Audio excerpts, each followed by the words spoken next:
Make your future 미래 채널 마이앤. 네, 올 여름도 세계 곳곳에서 폭염이 기승을 부리고 있는데요. 이렇게 더욱 심해지는 폭염이 경제와 산업에는 어떠한 영향을 미칠 수 있는지 주요 언론들의 기사들 한번 정리해봤습니다. 자, 먼저 BBC의 기사 타이틀 보시게 되면은 가장 더운 날 세계 기록을 일주일에 3번 경신을 했다는 거예요. 자, 2023년 7월 6일에 전 세계 평균 기온이 17.23도였다고 합니다. 자, 이거는 공식 기록은 아니고요. 미국 메인대 기후변화 연구소의 측정 결과라고 해요. 근데 이 이전의 기록이 언제냐면은 같은 주 월요일과 화요일이었다는 겁니다. 자, 그리고 그 이전의 최고 기록은 2016년 8월에 16.92도인데 이거를 뛰어넘었다라는 연구를 한 거예요. 자, 과학자들은 기온 상승의 원인을 기후변화와 엘니뇨의 영향으로 분석을 하고 있고요. 더욱 극심해진 더위에 사람과 환경이 적응을 하지 못하고 있다라는 기사 내용이 나오기도 했습니다. 자, 또 다음은 CNN 뉴스 기사인데요. 타이틀 보시게 되면은 2024년은 엘니뇨로 인해서 올해보다 더 더울 것이라고 나사 과학자들이 말한다는 거예요. 자, CNN에서는 나사의 우주연구소 소장 개빈 슈미트 인터뷰 내용을 싣고 있는데요. 이 사람의 근거는 이겁니다.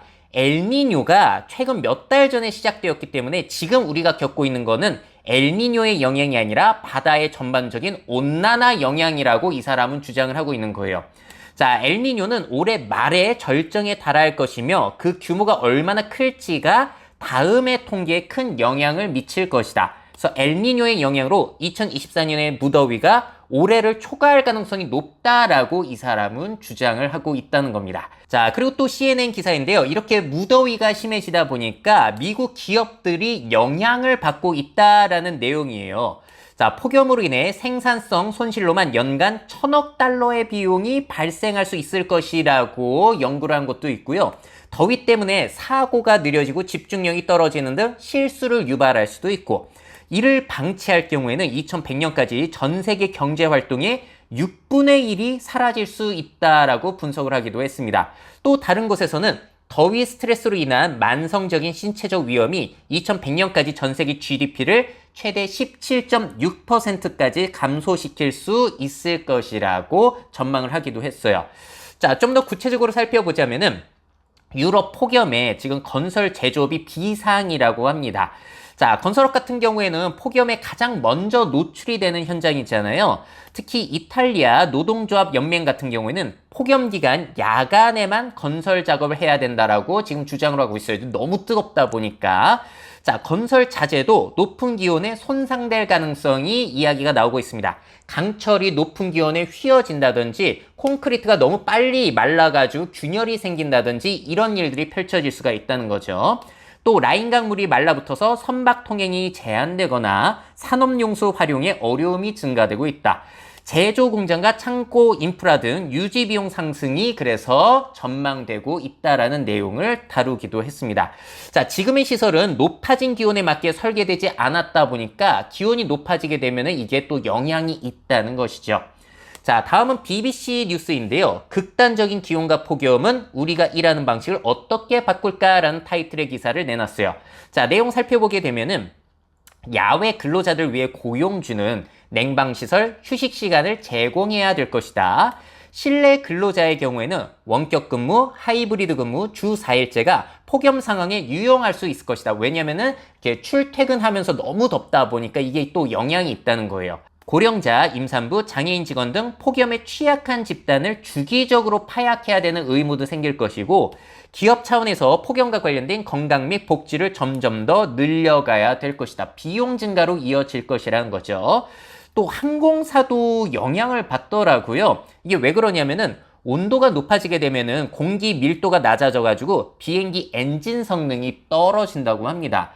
자, 그래서 항공사들이 비행기 중량을 줄이고 활주 거리를 늘리는 등의 조치를 하고 있고, 델타 항공사 같은 경우에는 연료 적재량을 줄이고 필요에 따라서 중간중간에 연료를 넣는 방식을 지금 검토 중이라고 해요.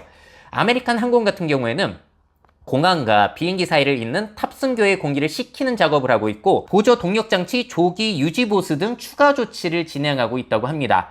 자, 그래서 업계 전문가는 이제 고온 상황에서는 비행기들이 해가 지고 기온이 내려갈 때까지 기다렸다가 이륙을 해야 된다라고 조언을 하고 있어요. 자, 앞으로 폭염 상황에서는 야간 비행이 늘어나게 될지도 모르겠네요.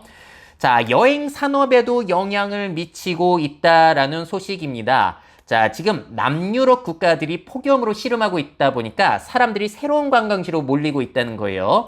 이번 여름, 가을 지중해 방문 계획 관광객이 전년 대비 10% 줄어들었다고 합니다. 특히 어디냐면은 로마, 그리고 시칠리아, 이탈리아 지역이죠. 그리스 이런 쪽은 너무 더워가지고 지금 낮에 돌아다닐 수가 없는 거예요. 그래서 사람들이 어디로 대신 가냐면은 체코, 불가리아, 아일랜드, 덴마크 등 상대적으로 덜 더운 국가의 선호도가 늘어나고 있다는 겁니다. 자, 더위가 여행의 선호도도 바꾸고 있다라는 부분. 자, 근데 아이러니하게도 너무 극심하게 더운 지역은 사람들이 또 몰린다는 거예요. 자, 가디언지의 기사인데요. 더위를 위해 왔다. 데스밸리는 지글지글하지만 관광은 멈추지 않습니다 라는 거예요. 자, 데스밸리가 어디냐면은 미국 캘리포니아주와 네바다주에 거쳐 있는 그 협곡 지역인데 지금 100년 전 가장 뜨거운 기온이었던 56.7도에 근접하고 있다고 합니다. 최근 폭염으로 하이킹 도중 사망하거나 차 안에서 열사병으로 사망을 하기도 하는데 오히려 사람들이 온도계 주위에 모여가지고 인증샷을 찍는 사례가 늘어나고 있다는 거예요. 더위가 심해지며 오히려 그 지역은 장사가 더 잘 된다고 합니다. 이런 것들을 경험하기 위해서 와가지고 이렇게 인증샷을 찍기도 한다는 것이죠. 참 경험과 인증샷을 위해서는 이렇게 폭염의 고통도 감수하는 인간들이 참 재미납니다. 자, 폭염이 우리 미래에 미칠 영향은 또 무엇이 있을까요? 한번 지켜보도록 하시죠. 미래사회 변화를 업데이트하고 싶으신 기업 및 기관, 그 밖에 미래 트렌드 교육이 필요하신 분들은 myf21 네이버닷컴 이메일로 연락주세요.